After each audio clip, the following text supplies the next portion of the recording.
Alperen Sengun continues to level up each season and has already emerged as one of the elite big men in today's game at just 23 years of age. From his footwork, IQ, court vision, post-game, and underrated shot-making ability, Sengun is an absolute problem to deal with on the court.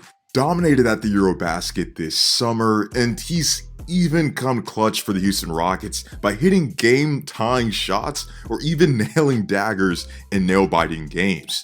One notable thing to realize about Sengun is that he's very underrated in his ability to adapt to players around him. Whether it be the Rockets already having a ton of young talent surrounding him, like Jalen Green or Jabari Smith Jr., who are both drafted higher than him in their respective drafts, or even playing beside Van Vliet and now Kevin Durant, he has found ways to still shine in the Rockets system. And this season, he's even more adaptable as a player since he's having a career year behind the three-point line.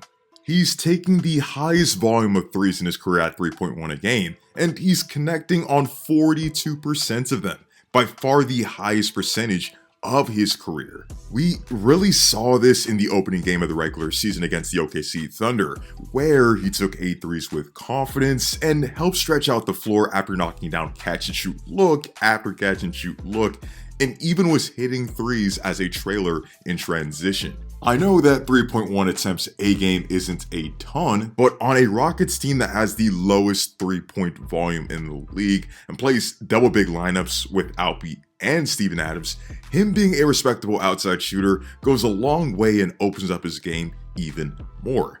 Mind you, this is just adding to what is already an incredible offensive arsenal. In terms of his face-up game and post-game, Sengun is easily one of the best bigs the league has to offer. He does a good job of sealing off his defenders, backing them down and hitting them with a sudden spin move, or even follows this up with pump fakes to fake out defenders and get an easy finish. His footwork is simply incredible. With his quick half spins or pirouettes, he's able to create space to land his signature push shots or hook above either shoulder. The thing about him though is that he's extremely patient as a post player, being willing to slow down his process while also being cognizant of his steps and where his feet are to not get called for a travel violation. Plus, he has the strength and concentration to finish through contact. If you're enjoying this video thus far, be sure to drop a like on the video as that pushes this video out to more people, and also be sure to sub to the channel for even more content like this. So we've established that Sengun has improved as an outside shooter and that he can operate in the post, but there's definitely more to his offensive game. While he doesn't have outstanding straight line speed or insane agility, Sengun can still put the ball on the floor, beat his man, and finish inside. He can do this by pump faking bigs on the perimeter and even has a solid handle for his size and a change of pace ability. And when he sees a driving lane available, he is able to maximize the opportunity and not only finish at the rim, but he can put you on an absolute poster. To get to the rim, he also fakes dribble handoffs, spins off of you from the baseline, or even sidesteps you through the use of his footwork, which freezes up defenders or allows him to evade defenders and gives him a red carpet to the basket. Sengun is also good at filling the lane in transition, is competent as a screener and roller, and can cut inside and position himself in the dunker spot for an easy score. He's refined his skills in the post over the years to become an even better player, but his creation ability has improved as well.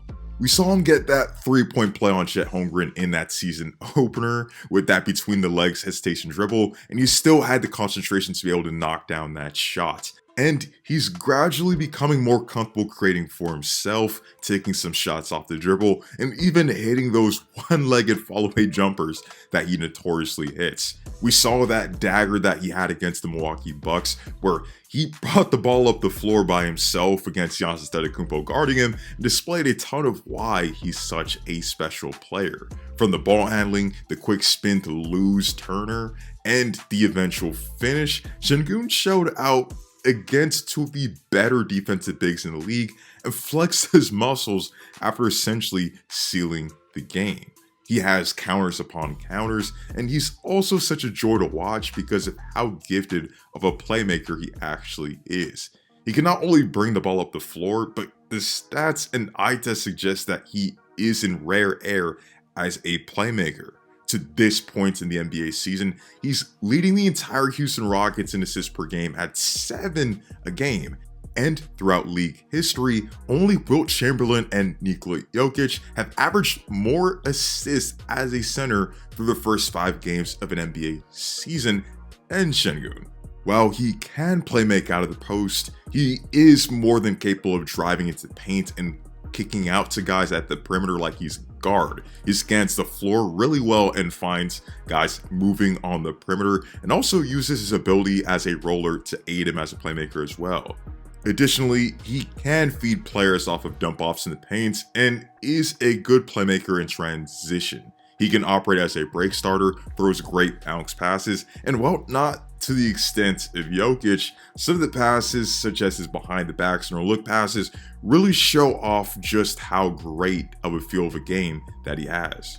That's what we can say he can do offensively, but he's also underrated defensively. Since he isn't the most athletic guy in the world and doesn't have a pterodactyl wingspan for his size, his defensive impact at times goes unnoticed since he struggled on that end earlier in his career.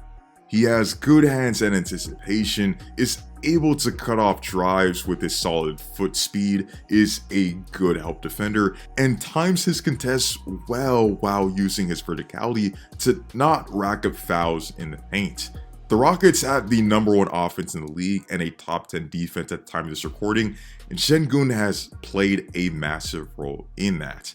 With him adding to his offensive arsenal each season and improving in areas where he was once weak, such as his outside shooting, shot creation, and defense, he's not only a force for the Houston Rockets, but he's now undoubtedly a top 5 center in the game of basketball who could be on track to make back-to-back All-Star teams and potentially make his first All-NBA team. He's one of my favorite centers in the league, but I'm dying to know what you guys think about Sengun in the comment section down below. What's impressed you most about his game this season, and overall, what's your favorite aspect of his game? Additionally, let me know where you personally rank him in the top 10 centers list of current players. Briefly, let's get to the point of the video where I talk about what I asked you guys in the community tab and see what you guys responded. And this question was, can the Detroit Pistons win the Eastern Conference? And out of the 3 answer choices of yes, maybe, or no, you guys said maybe. It's too early to tell. At the time of this recording, the Pistons are riding a winning streak, have a top 5 defense, and have the best overall record in the Eastern Conference. The front court of these two and Jalen Duren have played amazing thus far. Katie's playing at All-NBA level, and at the end of the day, the Pistons are showing that they know how to clutch out games, even in games where pretty much the whole starting lineup is gone. I also lean on that it's too early to tell, but with Ivy eventually coming back, I'm pretty high on this Pistons team as well. They have a real shot of winning the East. Let me know your thoughts on the Detroit Pistons, and of course, your thoughts on Alperen Sengun. Be sure to like and subscribe. Check out my last video on the Detroit Pistons that I posted recently. And also, have a blessed day. See you in the next one.